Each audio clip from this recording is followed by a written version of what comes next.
oftentimes, and again, people might not like me too much after this, but oftentimes that car that you want so bad stops you from being wealthy. How do you coach your clients to get past that so they can start building? And I say, I'm not going to put more money into volleyball than I'm going to put in her investment account.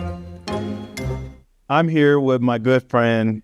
He owns his own business called Johnson Wealth Advisors. Elwis Johnson, welcome to the show. Thank you for having me.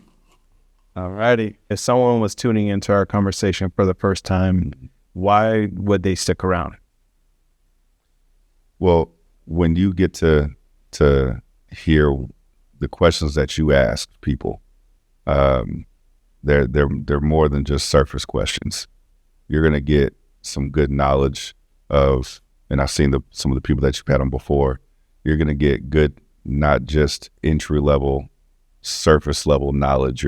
You're asking some deeper questions that are going to make them scrape a little bit, getting to know the actual person. But yeah, you got to stay around for the personality. You got to stay around for the information, right. And you definitely got some good folk on here. Cool. So yeah. What was the defining moment that made you passionate about advising people in wealth? It was really when I realized that I can have an impact on people in a greater way. I was already doing business lending, and the bank made me get licensed. I really didn't care to get licensed because I don't need a securities license to give a business, working capital line of credit or anything like that. But I said, I'll do this and I'll be better at my own, investments. But once I realized the impact that it can have and how many more people I can help, that was when I kind of really dove deeper into it. Nice. So how did that shape your approach when working with people in that situation?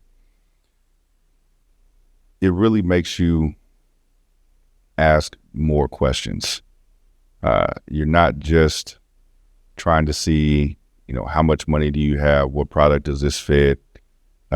Where does this need to be invested in? It makes you really say, what's the goal with this and who is this going to impact? This money is going to be here in some form or fashion when we are long gone. Mm-hmm. And we can only do so much with it. Right. So what is the impact that you want this money to have on your life? Because oftentimes the vast majority of people are investing for retirement, but it's not the money that we want. We want the freedom or the options that the money purchases. Mm-hmm. And so it's getting down to those details. Next. Yeah, like you said, wealth is kind of like the goal, as far as giving us the options and freedom. But what do people get wrong? Like, what are some of the misconceptions, or just, we all want to build wealth, but what is it that we're getting wrong? Sometimes it's, we want a dollar amount. Yeah. One of the most common things I hear from people is, I want $1 million. I want to grow this to $1 million or $2 or $5 million, whatever it may be. And I'll ask why. And sometimes they might need that amount, but other times they don't need anywhere near that amount. Working with a recent client, he thought he wanted $10 million or needed $10 million to retire. Doesn't need anywhere near that amount to retire. So I asked him, what's more important, that you get what you want or that you have 10 million? There's that. And then there's also the behaviors that we do. The choices that we make are contrary to our desires. Explain that a little bit. This one's going to get me in trouble with a lot of people, but that's okay. I'll talk about me. I'm not a small man as I sit here, right? So my choices in the past to stop at Jack in the Box, to get that extra, piece of chicken, the steak, the whatever it was. Usually it's the extra bag of gummy bears or gummy worms, excuse me. Got to be soft, no hard gummy worms, okay? My candy that I love so much prevented me from being healthy. Mm. So I made the choice to eat the candy, which stopped me from being the weight that I wanted to be. So in this case, in terms of money, oftentimes, and again, people might not like me too much after this, but oftentimes that car that you want so bad stops you from being wealthy or financially independent. Mm. So we don't have what we want because we have what we want. Mm. I see. So, I mean, it sounds like with your behavior in that situation and the habits that you're doing, there has to be some type of mindset shift in order to accumulate wealth. What would you say that mindset shift should be? Like, what type of mindset should I have moving into, accumulating the wealth that I want to get? It's understanding your priorities. When you are searching yourself to decide what you really want, it's really what do you want more? It's our habits that we do. It's how easy certain apps might be to buy random stuff. And are we going to have that? Do we use one-click purchasing? It's pure and simple. It's our mindset. We can train to be athlete. We can train to be in shape, but most people don't want to train to be wealthy because it's going to require somebody to tell them no a lot about things that they want. And I'm researching right now. I'm going to write a book, but the part of the research, I'm finding that there's one phrase that everybody, including myself, is guilty of saying, and I'm looking back at my own past of how I've said it so often. I work hard, so I deserve. That kills our finances. I like that. So it sounds like in building wealth, it has to do with a lot about how you feel and your emotions that are attached to it. What are some of the emotions that we have to get past? And how do you coach your clients through, hey, I have a desire to get something and I feel like I deserve it. And it's going to make me feel good about myself. How do you coach your clients to get past that so they can start building wealth? Yeah, we got to talk about what your actual goal is. Just like, again, I don't want to know what they think I'm talking about them. I'm talking about me. What our actual goal is. And is that Cinnabon going to get you towards that goal or make it further away from you or make you further away from that goal? So whatever action that we're thinking about purchasing, my daughter right now is playing select volleyball, and that is so expensive. I mean, it is crazy how expensive these things are. And as I look at that, I can't help but wonder. I know I'm putting away money for her, and I say I'm not going to put more money into volleyball than I'm going to put in her investment account. But I know I'm not everybody. And there are so many people who are banking on a scholarship for their kids to go to college. But what are we really investing in? So it's having those conversations with people about what are the priorities and really drilling down to that. What are the most likely outcomes and how do we prepare for these things?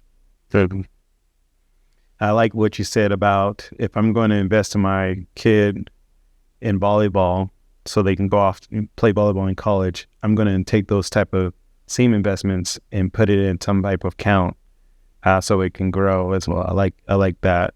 So I imagine that you deal with a lot of people from all walks of life. Mm-hmm. If I'm starting out as a new investor, someone that wants to grow my money into wealth, but I have just a little bit of money, a little bit of extra, what would be your advice, or how would you coach me to get started? And what steps would I take in that situation? Well, the biggest thing is that you start. It's doing something consistently. So my kids, I hammer this into them. They know this. And I try to make everything, the vast majority of things that I say or that I coach my clients to. Well, my daughter was, let's see, now she's 14. Well, the one daughter, I got a bunch of kids, but when Grace was 14, or Grace is 14 now, so when she was about 8, I tried to explain some things to her. And if she could grasp it, and if Isaiah can grasp, if those kids could grasp it, I said, okay, these adults should be able to grasp this. And there's only 3 things we can do with our money.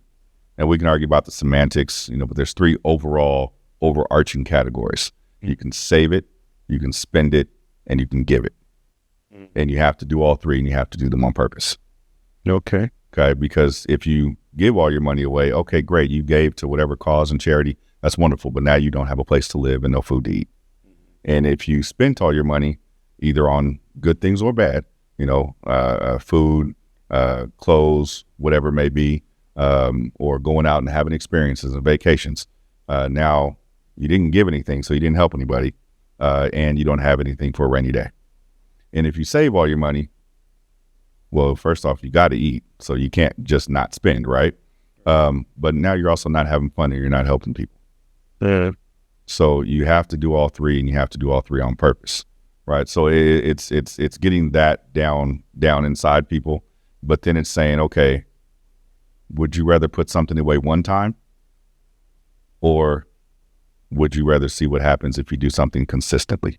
And going back to, me in the gym, because I don't want anybody to feel convicted.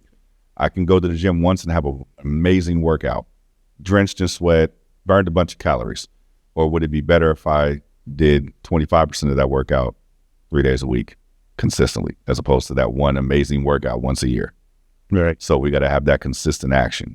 $100 a month makes a huge difference after years. Right. Yeah. Would your that's great advice. I really like the 3 things that you said about just understanding what you can do with your money. That simplifies it a lot for someone that's very new.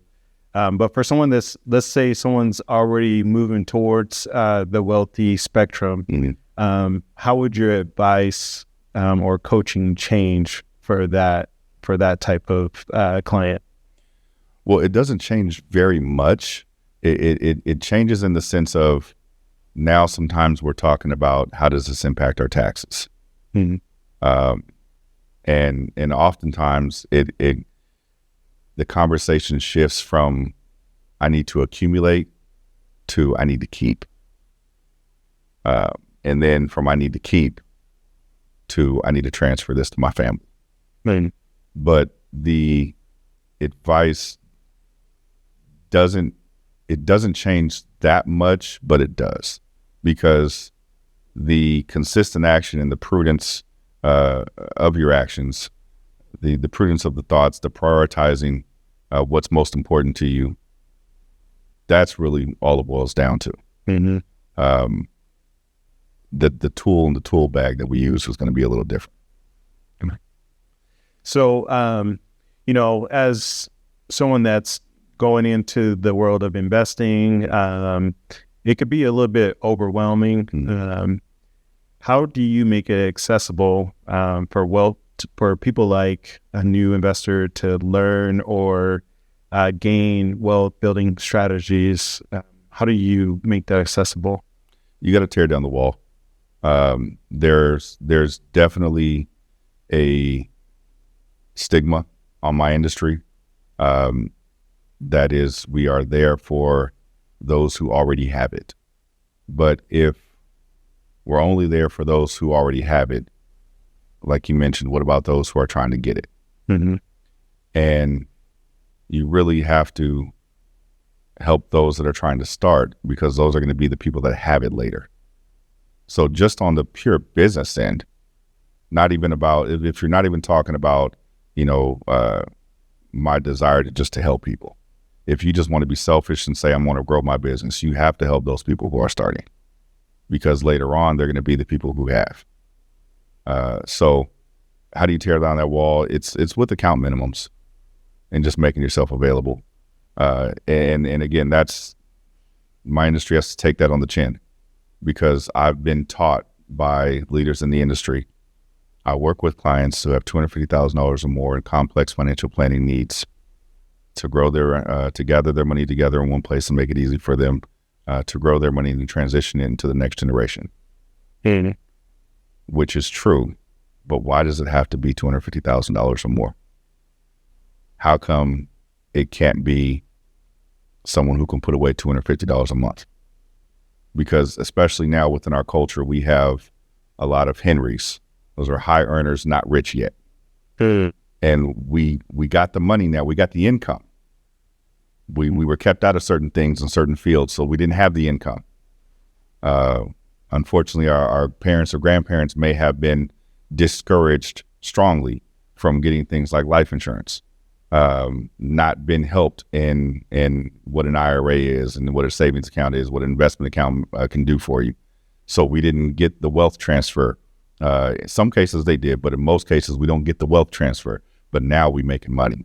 Mm-hmm. So what are we going to do with that money? And we need to be able to put that money away in a smart way and be able to talk to somebody that we feel comfortable with, who's not going to, shun us away because we don't already have, Mm-hmm. who's going to help us to grow. So it's like I said, my industry has to take it on the chin. And I just try to take those account minimums away. Not try, I do. Mm-hmm. Nice. So it sounds like you're very passionate about helping everyone build wealth, from someone that's starting out to someone that already has it. What do you ultimately want your legacy to be? With the legacy that I leave, it's not very much as a financial planner. It's just as a husband and father. The financial planner part will come, and that's fine. But I just want to be seen as someone that helped people. Growing up, no one's gonna know if I'm managing $50 million or $100 million or $500 million. No one's gonna know that except whoever buys my business after me. Or a couple other people that you may tell. But what they will know is that either he was mean and he was never willing to help anybody, or he was nice, he was willing to talk to people, he was willing to help out when he could. He was doing things with his family. He supported his kids. He spoke life into them. That's what's going to matter. Definitely. So on our show, we always ask the previous guest to leave a question for the next guest. I saw that. So our previous guest was Rashi Wortham, a good friend. His question was, if you can go back and talk to your 12-year-old self about building wealth, what advice would you give your 12-year-old self in respect to that? Start and leave it alone. Just start a habit of putting it away and forget about it. Mm-hmm. That's the first thing that comes to mind. That it's the start and forget about it. Mm-hmm. But when you're 12, you typically don't have money. So find a need and fill a need. What do you mean by that? If you need people, if you see that there's a lack of whatever in the community, there's a lack of someone to cut the grass, you found a need. So now fill it. You're not trying to start a business and create a need. You found a need. And that's a business that 12-year-olds can do perfectly fine. If you need to go shovel some snow whenever it does snow around, or you want to take out the garbage for people, make sure their garbage cans is out when it's supposed to be out and back when it's supposed to be back. Grass is cut, cars washed, whatever that need is. You walk past some dirty cars. Hey, can I wash your car for you? Find a need and fill a need. And then take that money and start. Take that money and start. A portion of everything you make is yours to keep. Yeah. You know, just like I said, with saving, spending, and giving, that's part of the saving. And oftentimes when we budget, I know this is well beyond answering the question, but when we budget, we don't budget our savings. We say, I'll save what's left. We don't budget our fun money. We just do it. I know I'm going to the movies. I love going to the movies. And I love movie theater popcorn. It's in my budget to go to the movies. I might sneak in some candy. Okay. I'm not paying $5 for no Reese's Pieces, but I'll pay too much for popcorn that costs 27 cents. So it's budget that in every month because I know I'm going to do it anyway. Right. It's about building wealth. So you got to track your money. Exactly. On everything. And I have to save, like I said before, on purpose. One thing that I will say, I was kind of smart enough to create this. Your money is a teenager, but your money is a very obedient teenager. Now, if my parents were sitting here with us, they would tell you I was a perfect teenager. Okay? So I don't know if I believe that, but you know, I was pretty good. You know, I never really got too much in trouble. You know, I was playing sports all the time, so you know, you didn't have too much room to be in trouble. But I still didn't do everything right. Okay, I stayed up a little too late sometimes. I got home after curfew. You know, never got escorted home by the police. But you know, so I wasn't horrible. Okay. Well, in that sense, your money is a teenager. And when you tell that teenager, go to your room, you might hear a little, when you tell your dollar, go to your room, you don't hear none of that. And your room might be the movie theater popcorn or the investment account or the mortgage payment. And it doesn't talk back. It just does what you tell it. But if you don't tell it what to do, it might go to Jack in the Box. You know, it might go out to dinner. Right. And it's not that those things are bad, but was it in the budget? Probably not. Yeah, probably not. So you want to tell that money to grow. You want to tell that money to stay in your pocket. You got to tell it what to do. Right. I like that. So for our next guest, I would love for you to leave a question for them. I don't know the industry just yet or who I'm bringing on, but just what would you want to know about the next guest, or what kind of question would be something that you would ask? Well, I'll pull. I thought about this one. Like I said, I was watching. I was trying to be ready. I had too many options flowing through the brain. But I'll ask, where do they want to be, or who do they want to be in retirement? When we, you know, we hang it up and we hang up that, you know, we hang that jersey up and we say, I'm done. And oftentimes some people don't know who they are. And the typical retired person, obviously, you know, we study this, gets really busy. And then they say, what am I doing? I'm retired. And they drop off and they don't do nothing. And then activity levels out. So it's what do they want to be? What do they want to do? Where do they want to, you know, where do they want to be in retirement? So I always swing it back to the guest that asked the question. Okay. So yeah, let's talk about it, man. You got about what? I knew that was coming too. And years you got. I don't know why I forgot about it. You know, what is it that? Where do you see yourself after you retire? What is it that you want to be in that second phase of life?